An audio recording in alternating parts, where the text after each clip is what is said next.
ẹ̀yin èèyàn wa ọ̀rọ̀ àwọn ọmọ ẹgbẹ́ National Union mọ̀ tí wàá dójú ẹ̀ pátápátá báyìí o another fresh allegation tún leléyìí o látẹnu ìkan nínú àwọn ọmọ ẹgbẹ́ National Union bẹ́ẹ̀ èèyàn bá kú gbàgbé wípé ní kò pẹ́ mo mú fọ́nrán ìkan nínú àwọn excos wọn wá tó accuse Alhaji Istijabah wípé ó ti gbàjẹ́ lẹ́nu òun gbogbo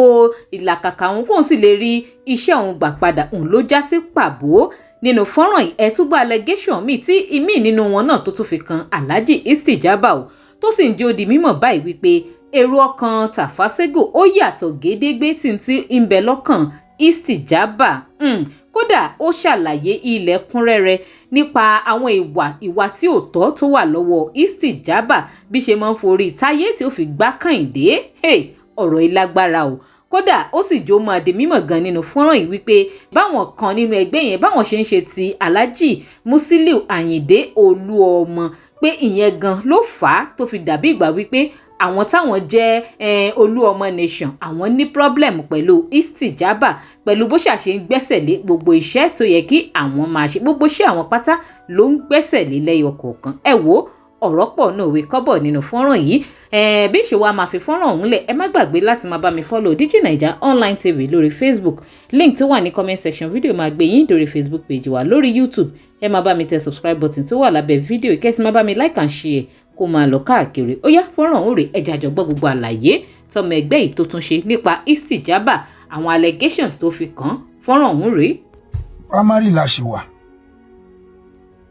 ọlọ́run ọba ló mẹ́ni tó máa jókòó sórí àpèrè ẹnìkan tẹ̀lé ẹnìkan nìkan tẹ̀lé ẹnìkan báyìí lẹ́kọ̀ọ́ ìjọba Èkó sọ fún wa pé Alhaji Tafa Sego kan máa tukọ̀ ẹgbẹ́ lọ ná tí gbogbo àfi níyànjú kọlọ́mbà wa gbé ọ̀gá wa débi tó ń lọ láyàtọ̀ àlàáfíà Alhaji Musiliu Ayinde national president ó ti yé so kò dẹ̀ sí wàhálà kò sí nǹkan kan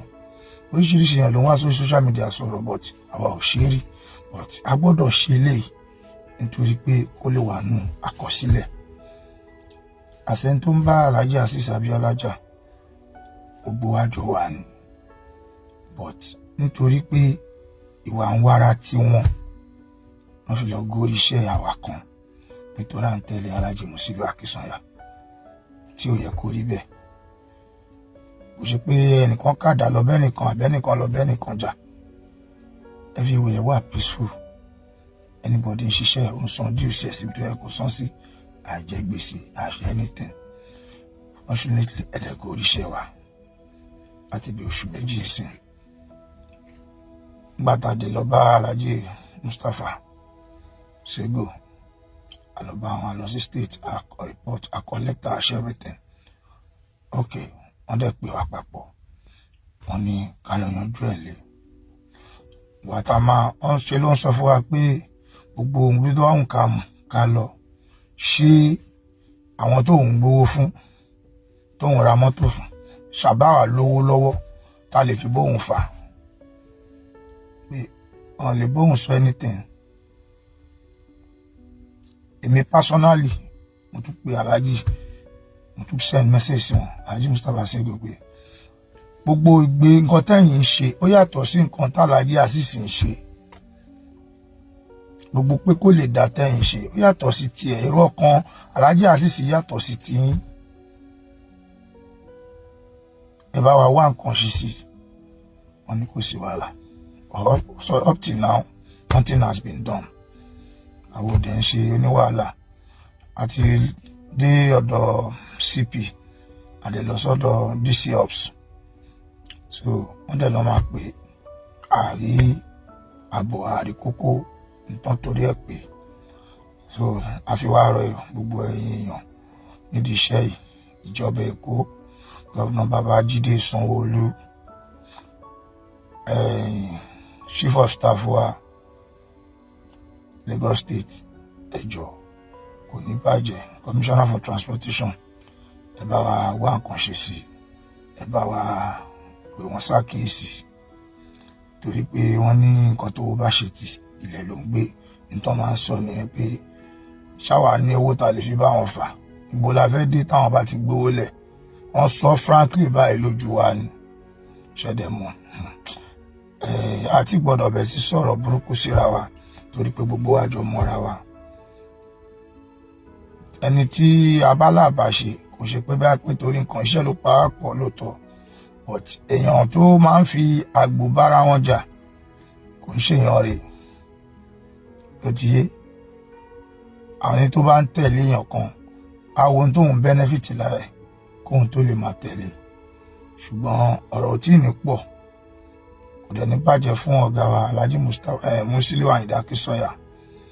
Gbogbo bẹ́ẹ̀ ṣe fẹ́ kó rí ti dáadáa, Ọlọ́run jẹ́ kó rí bẹ́ẹ̀ jù bẹ́ẹ̀ lọ. Ọlọ́run á wà pẹ̀lú yín. Alhaji Tafa Sego,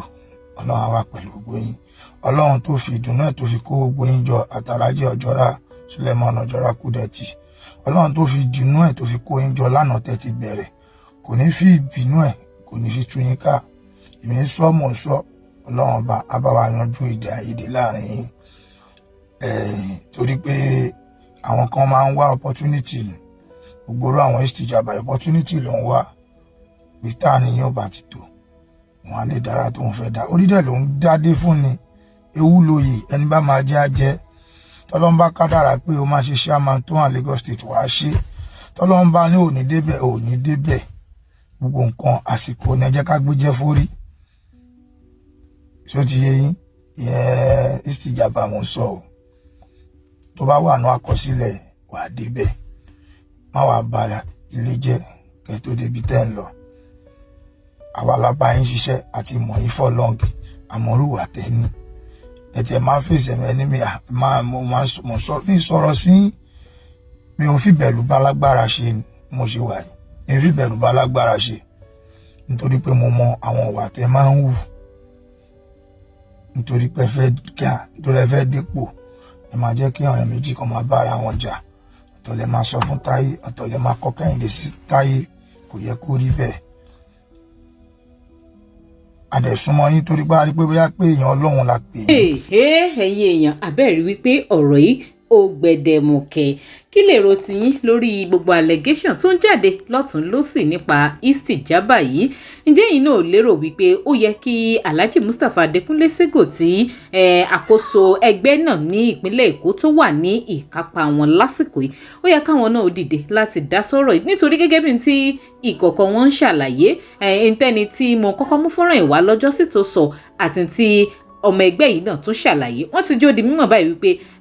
Tafa Sego mọ nǹkan tó ń ṣẹlẹ̀, ṣùgbọ́n ṣé kò wá yẹ kí wọ́n lè dá sọ̀rọ̀ ẹ̀ kí wọ́n sì yanjú ẹ̀ nítùbí-ìnùbí? Kí lè ròyìn ẹ̀yin èèyàn wa? Ẹ máa bá mi sọ sí kọ́mẹ̀ntì. Ẹ má gbàgbé láti máa follow DIGINAIJA online TV lórí Facebook, link tó wà ní comment section fídíò máa gbé yín lórí Facebook page wa. Lórí YouTube ẹ máa bá mi tẹ subscribe button tó wà lábẹ́ fídíò, kẹ́sì máa bá mi like and share kó máa lọ káàkiri. Ẹ ṣé púpọ̀.